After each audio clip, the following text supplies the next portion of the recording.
Hello everybody, and today what I'm going to do is show you my NBC suit I've sort of made myself from components you can get almost anywhere, and we're going to sort of get it all on and we're going to test if it covers me fairly well. I've done videos on this before, but I'm going to change the raincoat at the top to the flecktarn one that's underneath the mask. One, because it's actually camouflaged, and two, because it seems to be very good where all the pulleys are and things to actually, pull parts of the hood tight and things like that. They should work well with a gas mask. I've got my S10 respirator here because a lot of people have that mask and are familiar with it.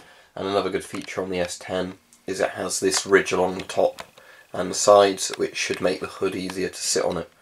So what I'm going to do is just move the camera back a bit slightly and get in a good angle. Then I'm going to put all this gear on. So I'm going to put the S10 on first, just so I have respiratory protection if something did happen.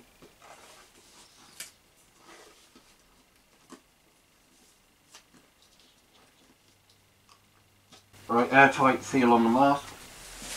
Now, to make this video less boring for you to watch, what I'm just doing here is kind of clipping through all the clips, so you just get a little bit of each one showing different parts connecting.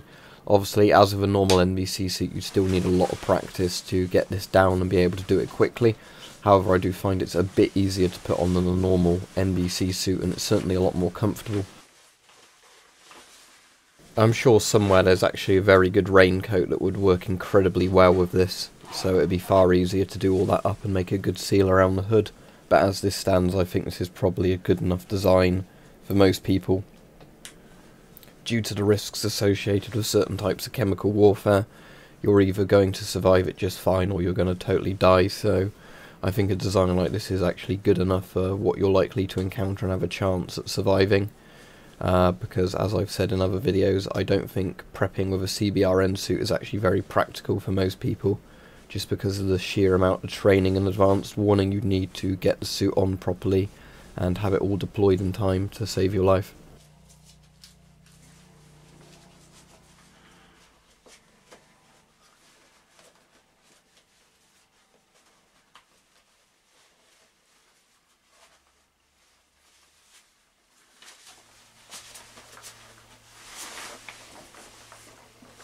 Right, I think that's pretty much done. So I'm just going to come closer to the camera so I can inspect the seal of the hood, but I think that all looks good.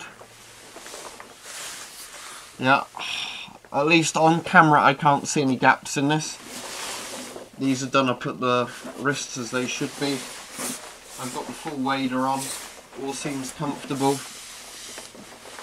If I really wanted to, I could sort my waders chest connector out, tie that round here, but I don't actually see any purpose in doing that. So there you go, that's my improvised and improved NBC suit with the German flecktarn coat on. It seems to actually work quite well. It's a lot more comfortable than a real NBC suit.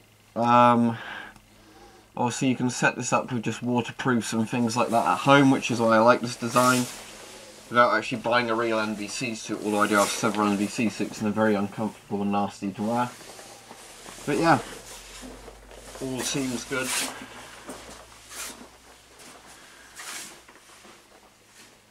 With the design.